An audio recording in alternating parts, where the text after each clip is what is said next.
In May of 2007, a man who lived in the peaceful, middle-class suburbs of Krym, Czech Republic, was just beginning his life as a new father.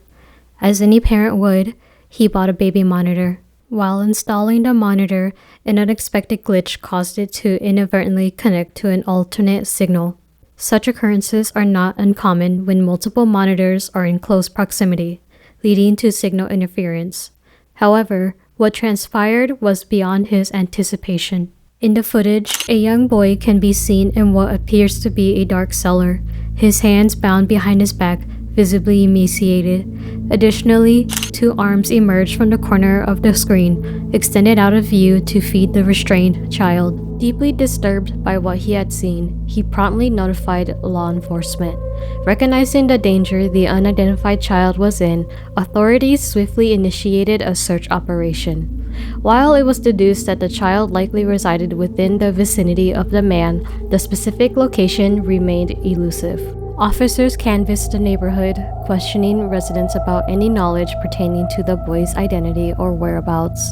Each household yielded negative responses, with the majority of neighbors even displaying willingness to aid in the search. And that's when they approached a house adorned with bright, eye-catching colors, a yellow house with a red roof. They knocked on the door, and two women stood on the other side, 31-year-old Klara Mauerova and her older sister, 33-year-old Katerina. The two sisters looked like your average person, blonde, brunette-haired, average-height women with a welcoming smile. Just like the rest of the neighborhood, they allowed the officers to enter their home. They've been living together for a while now with Klara's adopted daughter, 13-year-old Anika, who exhibited more reserved disposition. They behaved seemingly normal, watching over the officers' backs as they searched every crook and cranny. But there was a shift in demeanor when officers approached a locked closet door. Their amicable smiles disappeared, and they were hesitant to let them go near the closet. Sensing their suspicious reaction, they enlisted the assistance of a firefighter to forcibly open the closet door. It was then that they discovered the distressing reality captured by the monitor: 8-year-old Andre. Shockingly, their investigation also unveiled another young boy, 9-year-old Jacob, confined in a comparable state.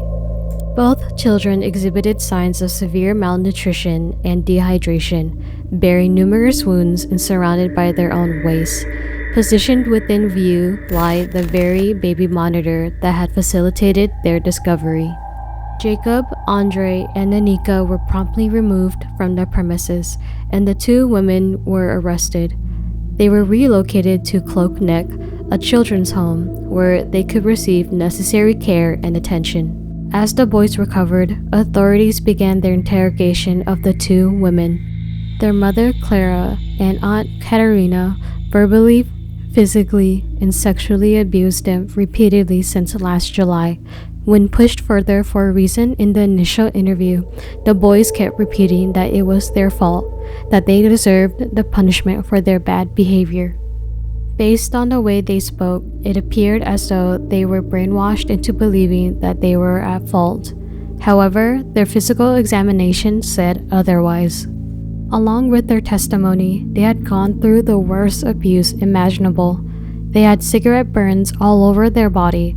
They had also been whipped, given electric shocks, beaten with various objects, starved, nearly drowned, and forced to harm themselves with knives.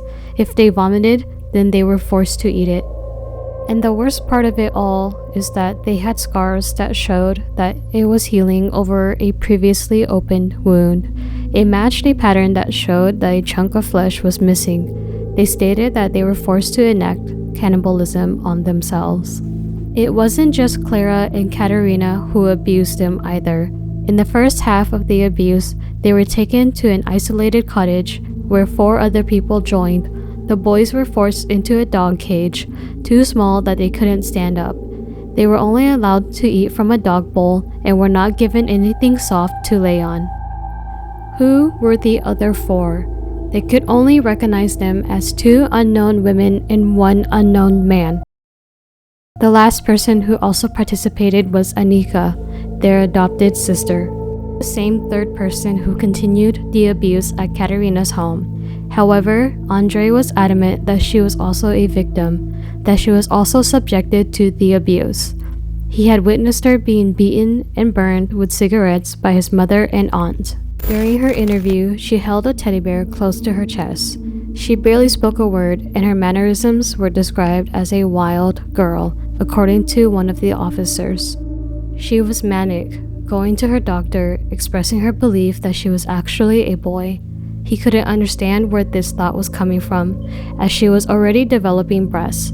While contemplating that you were meant to be of a different gender is normal today, the doctor categorized it as a strange behavior.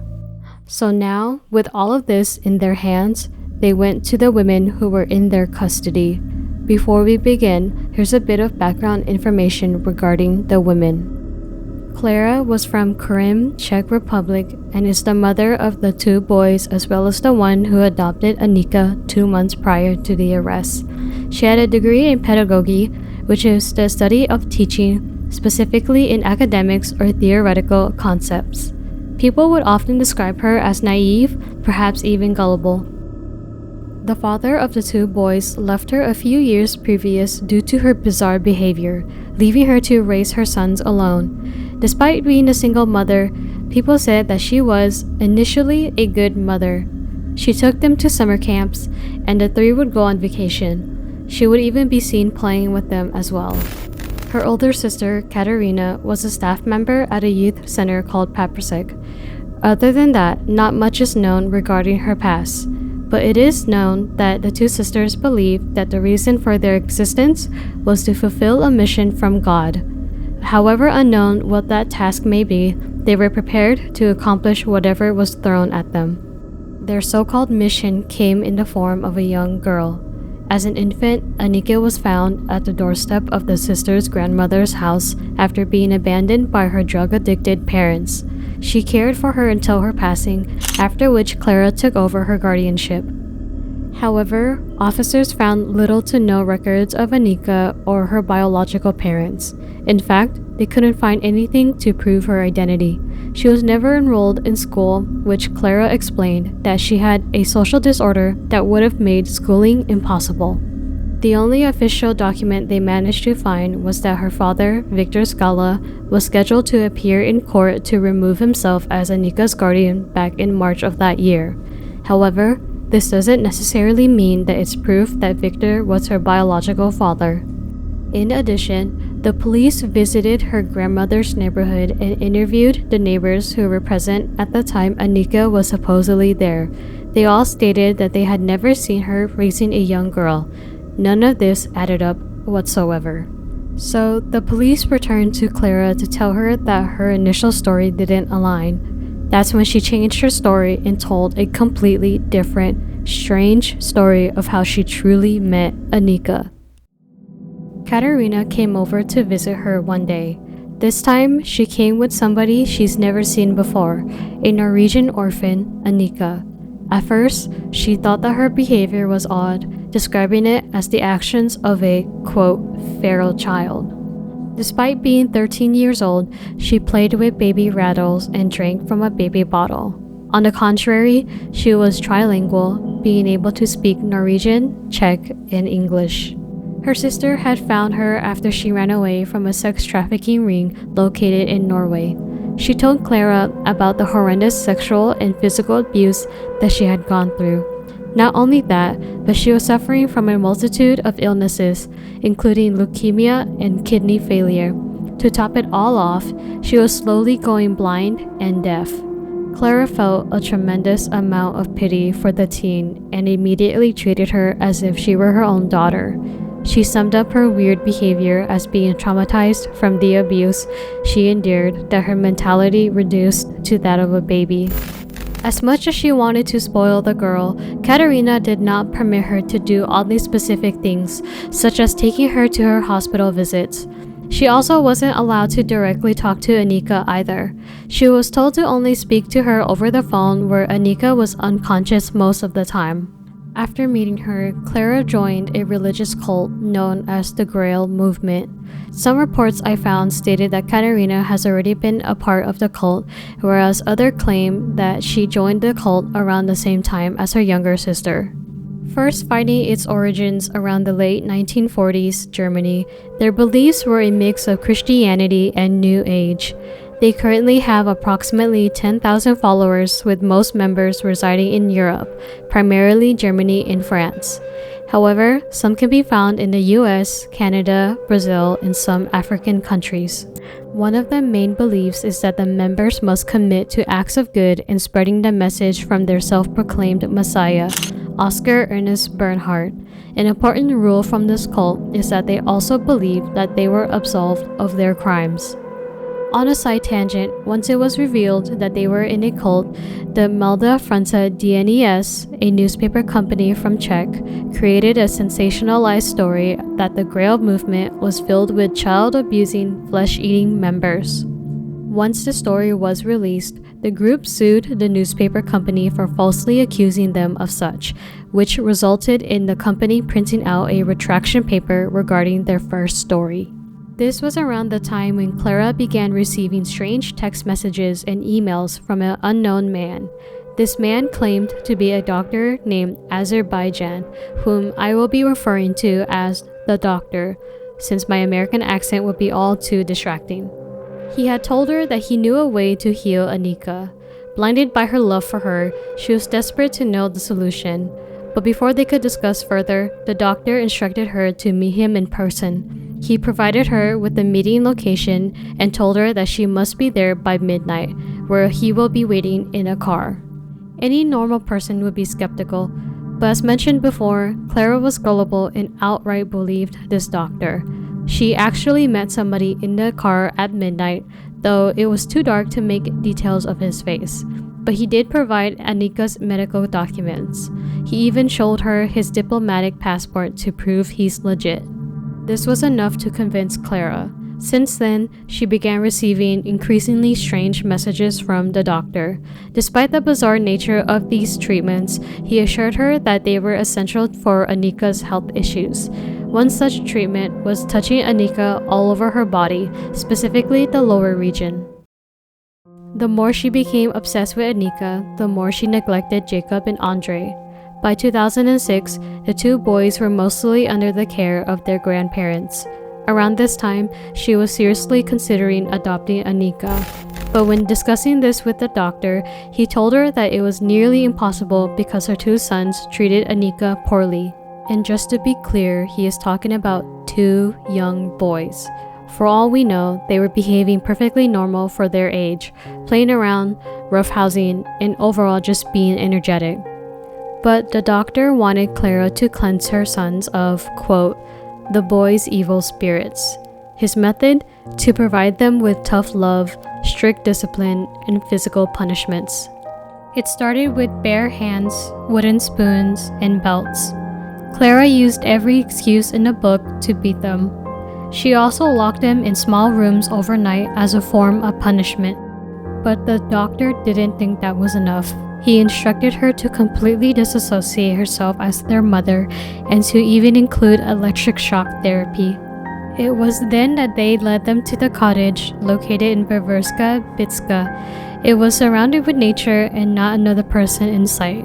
From there, the three other people mentioned before were identified as 25-year-old Jan Skurla as the male and the two women as 25-year-old Jan Turek and 28-year-old Hanna Basova. Clara knew them from the summer camp that she took the boys to, and Katerina knew them from the youth center. The 5 adults, including Anika, tortured the boys. The abuse at the cottage lasted for 8 days before they returned home. At that time, Clara was in the process of finalizing Anika's adoption. In the meantime, she handed her sons over to Katerina to care for as she wanted to focus all her attention on her soon-to-be adopted, sickly daughter.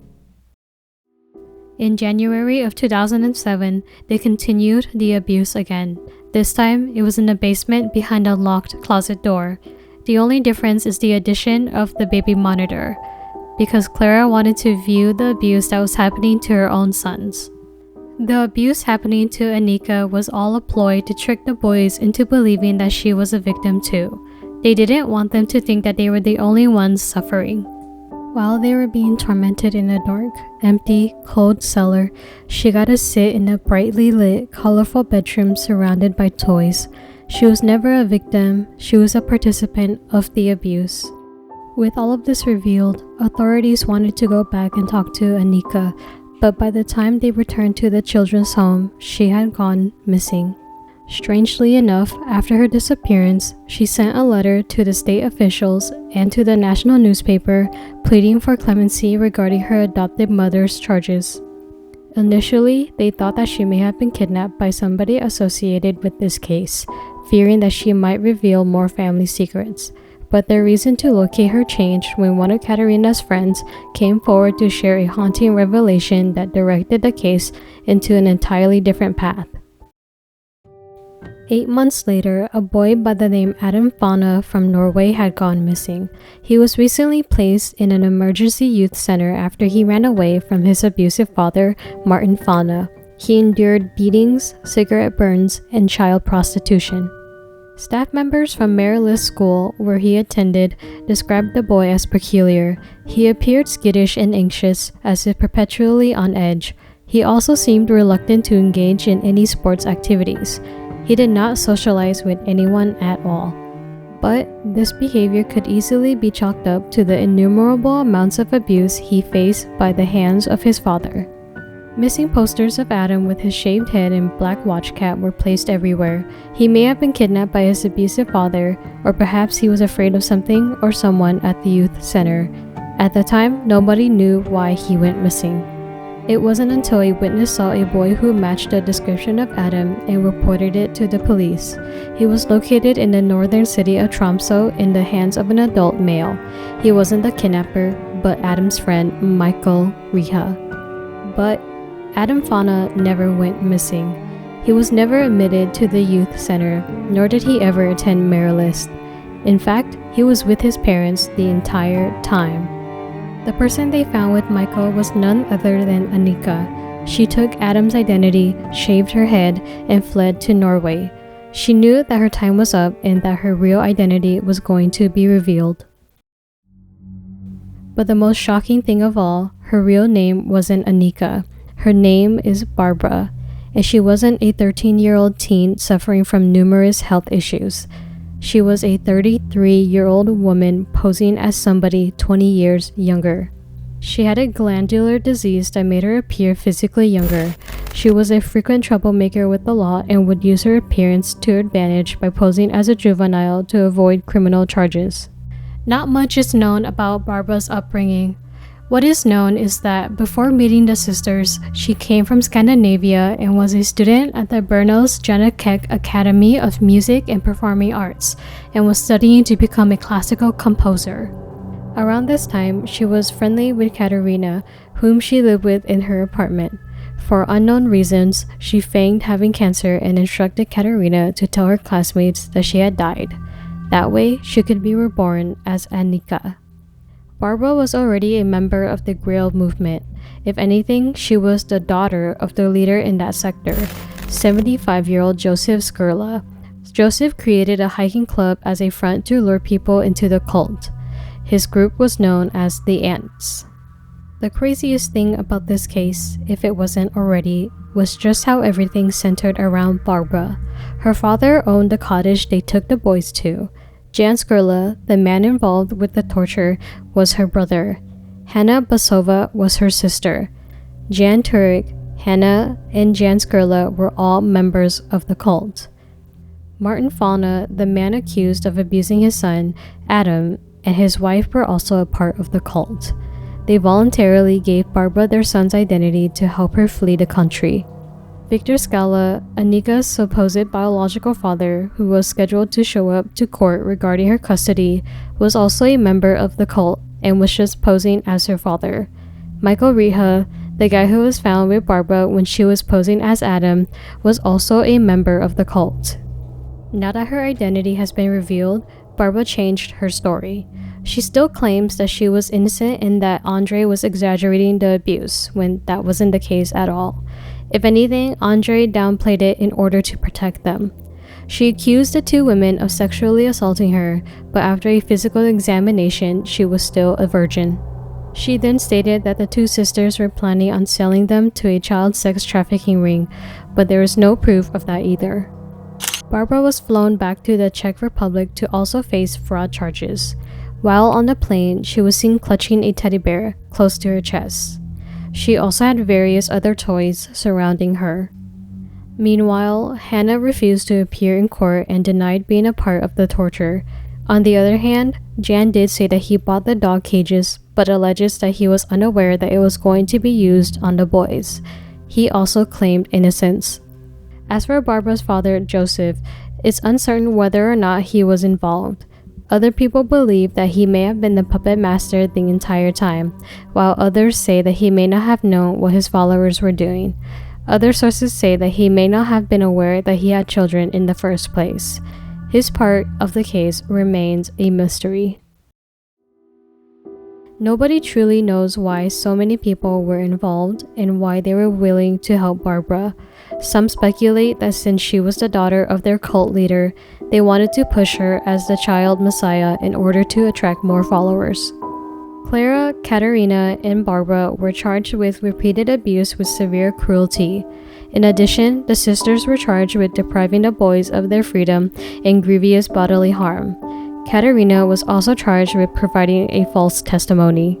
Clara received 9 years in prison, Katerina received 10 years, Barbara 5 years but was acquitted of her fraud charges in Norway. Jan Turek received 5 years and Barbara's siblings, Hannah and Jan Skurlak, received 7 years. They all have since been paroled. I couldn't find any information on how the two young boys are doing and where they're at to this day. For all we know, they would prefer to live the remainder of their lives in peace, away from their mother and aunt. All we can do now is hope that they're doing better today. Thank you for watching my 5th video. This was a roller coaster to research. There were twists and turns throughout the case that was blowing my mind. So the last video blew up more than I expected. I'm very grateful to everybody who took the time to watch that video about Aizawa versus Japan. I do want to bring up a few things. I got the history incorrect. I said Japan didn't join World War II until 1939. And correction, they had already invaded China in 1937 and were involved in the war by then. Another thing that people pointed out was the way I spoke and my pronunciation. It still feels kind of weird talking to myself and I'm still trying to find my narration voice. Hopefully it sounds better this time, so please be patient with me as I'm still a newbie. And for the others who gave me nothing but love and support, thank you and I love you all. It brings me joy that people actually watch my video, whether you like it or dislike it. I'll strive to improve for those who provide me with support. And that's it. I hope you all have a great rest of your day.